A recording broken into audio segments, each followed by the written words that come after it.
who better to offer the lessons of the dot-com bubble than Julie Wainwright, once CEO of Pets.com, now CEO and founder of TheRealReal.com, an online consignment store. Julie, what happened to Pets.com? Well, I actually shut the company down and gave money back to shareholders. So it did an IPO in February of 2000. February in 2000. But within a year it was bankrupt.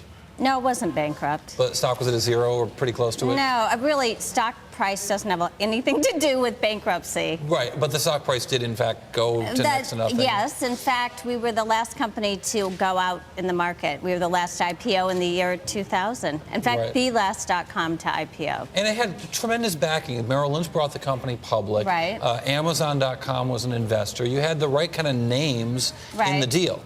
Right.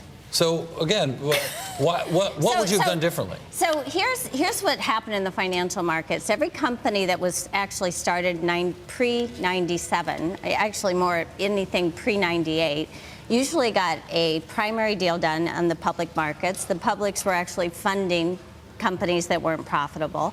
Then they did debt financing. I think the biggest case in point is Amazon. So Amazon went public, secured over $1 billion in capital. And use some of that money to invest in a number of companies, not just yours. However, e-commerce businesses are businesses of scale.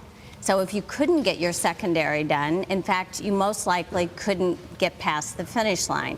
So in 1999, Amazon lost almost $1 billion. But because they had the cash reserves, they could continue.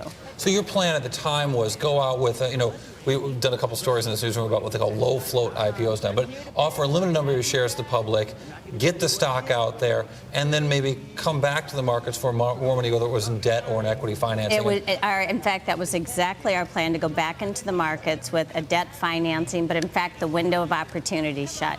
And yet, you asked me during the break, why was the sock puppet such a memorable icon? And I would argue, and I'm saying it facetiously, but because you did such a great job of marketing. You spent $1.5 million on a Super Bowl ad to get the sock puppet out there. And you've got a history of marketing in your career, whether it was the flying toasters of Berkeley Systems and other, You Don't Know Jack, and other great success.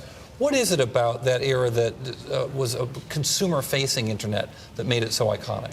Well, every company that gets started builds on what happened before. And honestly, if there wouldn't have been an Amazon, there wouldn't have been any e-commerce companies. So to me, they were the proof point that, in fact, consumers would transact. So really, they were the groundbreakers. Before Pets.com, I did Real.com, where we sold movies online.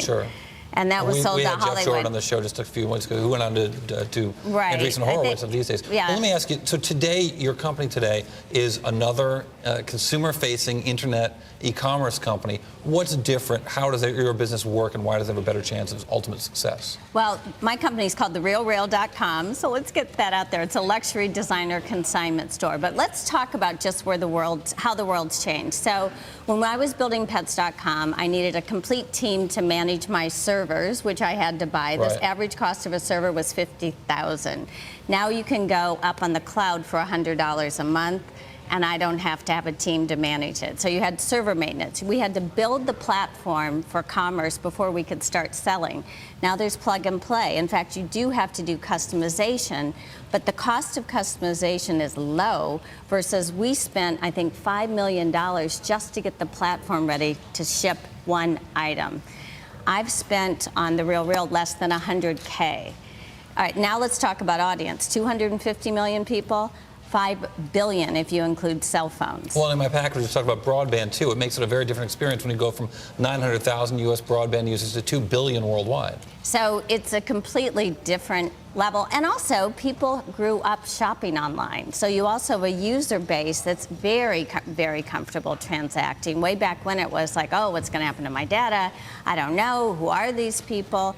And security. Customer acceptance, very different. It's actually a completely different world. There's no comparison. All right. Julie Wainwright, really glad to have you. You're just the right person to give us the insight in today versus yesterday. Thank you for the opportunity.